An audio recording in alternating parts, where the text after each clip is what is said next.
కాబట్టి ఆత్మతో ప్రార్థన చేతును, మనస్సుతోనూ ప్రార్థన చేతును. ఆమెన్.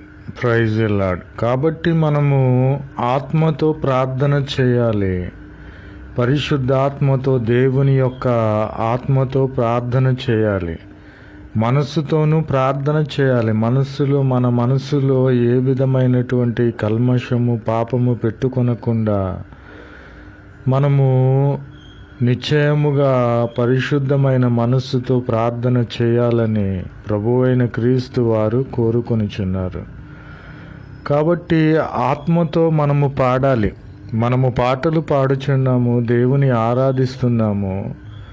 మనము పాటల ద్వారా అబద్ధములు పాటలుగా పాడుచున్నాము.